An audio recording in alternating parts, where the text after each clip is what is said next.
ኢንተርፕራይዞች ለዜጎች የስራ ዕድል ከመፍጠር ባለፈ ፍትሐዊ የሀብት ክፍፍል እንዲረጋገጥ በማስቻል ወደ ኢንዱስትሪ መር ክፍለ ኢኮኖሚ ለመሸጋገር የሚጫወቱት ሚና ከፍተኛ ነው። ታዲያ ለኢንዱስትሪ እድገት ከፍተኛ ሚና ያላቸው አነስተኛና መካከለኛ አምራች ኢንተርፕራይዞች ከመሰረተ ልማት ብሎም የማምረቻ ቦታዎች በበቂ ሁኔታ አለመሟላት በተጨማሪ የፋይናንስ አቅርቦት ዋነኛው ማነቆ መሆን ይነሳል። በኢትዮጵያ አነስተኛና መካከለኛ አምራች ኢንተርፕራይዞች የሚታየውን የፋይናንስ ማነቆ ለመፍታት ከመንግስት ባሻገር የሁሉም አካላት ርብርብ የሚጠይቅ ጉዳይ መሆኑም ተነስቷል። በኢትዮጵያ ለሚገኙ አነስተኛና መካከለኛ ኢንተርፕራይዞች የፋይናንስ ተደራሽነትን የሚመለከት ጉባኤ በኢትዮጵያ ለሴቶች ወጣቶችና አነስተኛና መካከለኛ ኢንተርፕራይዞች ያሉ ተግዳሮቶችና እድሎች በሚል መሪ ቃል ተካሂዷል። አነስተኛና መካከለኛ ኢንተርፕራይዞች የኢትዮጵያ ኢኮኖሚ የጀርባ አጥንትና ለከተሞች እድገት ወሳኝ ናቸው። ሆኖም አሁን ድረስ ብዙዎቹ በቂ የፋይናንስ አቅርቦት ለማግኘት ይቸገራሉ። አብዛኛው የብድር አሰራሮች በመያዣነት ላይ የተመሰረቱ ሲሆኑ ብዙውን ጊዜ አነስተኛና መካከለኛ ኢንተርፕራይዞች በማስያዣነት የሚያቀርቡት ንብረት የላቸውም። ይህ አሰራርም እነዚህን ኢንተርፕራይዞች ያገለለ ነው። እነዚህ ተግዳሮቶች የፈጠራ ዕድሎችን እንዲመክኑ ያደርጋሉ፣ የንግድ እድገትን ይገታሉ፣ እንዲሁም ወደ ስራ ዓለም ለሚገቡ ወጣቶች የሚፈጠረውን የስራ ዕድል ይቀንሳሉ። በኢትዮጵያ የሚገኙ አነስተኛና መካከለኛ ኢንተርፕራይዞች እድገትና ውጤታማነት ማነቆ ነው የሚገኘውን የፋይናንስ ተደራሽነት ለመቅረፍ አካታች የፋይናንስ ስርዓት መዘርጋት እንዳለበት ተነስቷል። እንዲሁም ይህንን ማነቆ በዘላቂነት ለመቅረፍ የሁሉም አካላት ርብርብ እንደሚሻ ጭምር ተጠቁመዋል። ስለ አካታች የፋይናንስ ተጠቃሚነት ስናወራ ስለ ፋይናንስ አቅርቦት ስፋትና ስብጥር እያወራን ነው። ይህ ከብድር አገልግሎት ያለፈ ትርጉም አለው።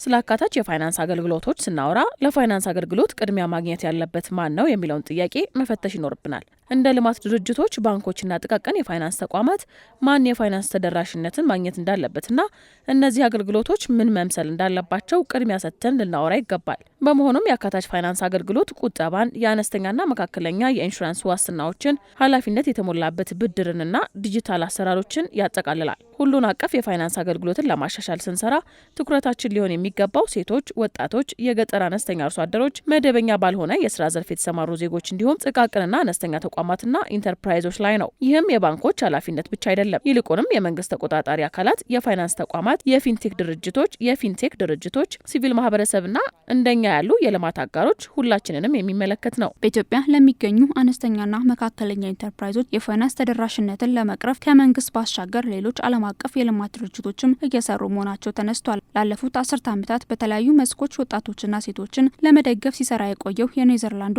ኤስኤንቪ ዓለም አቀፍ የልማት ድርጅት በሀገሪቱ አነስተኛና መካከለኛ አምራች ኢንተርፕራይዞች በተለምዶ ለብድር የሚጠየቀው ከፍተኛ የንብረት ዋስትና ማነቆ ለመቀየር የፋይናንስ ተቋማት ትኩረታቸውን ወደ ጥሬ ገንዘብ ፍሰትና የንግድ ስራ አፈጻጸም እንዲያደርጉ የማበረታታት ስራ እየሰራ መሆኑ ተገልጿል። የራሳቸውን ስራ እንዲፈጥሩ በተለይ ንግድ ላይ እንዲሰማሩ ደግሞ ገንዘብ በጣም አስፈላጊ ነው፣ ወርኪንግ ካፒታል። ያን ከማድረግ አኳያ የተለያዩ ሞዴሎችን ፓይለት ስናደርግ ቆይተናል።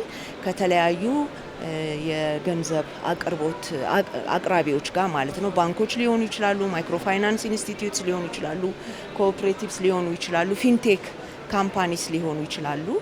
ከነሱ ጋር አብረን የተሻለ ውጤታማ የሆነ በተለይ ደግሞ ጥቃቅንና አነስተኛ ቢዝነሶች ተኮር የሆነ ፋይናንሻል ፕሮዳክት ዴቨሎፕ እንዲያደርጉ ስንሰራ ቆይተናል። አነስተኛና መካከለኛ አምራች ኢንተርፕራይዞች ተወዳዳሪ የሆኑ ምርቶችን በማምረት ለሀገሪቱ ኢኮኖሚ ያላቸውን ድርሻ ለማሳደግ የፋይናንስ ተቋማት ከፍተኛ ሚና እንዳላቸው ተገልጿል። በኢትዮጵያ የሚገኙ እነዚህ መካከለኛና አነስተኛ ኢንተርፕራይዞች ተግዳሮት የሆነውን የፋይናንስ ድጋፍ ለመቅረፍም የፋይናንስ ተቋማት አካታች የፋይናንስ ስርዓትን ማስፋት እንዳለባቸው ተመላክቷል።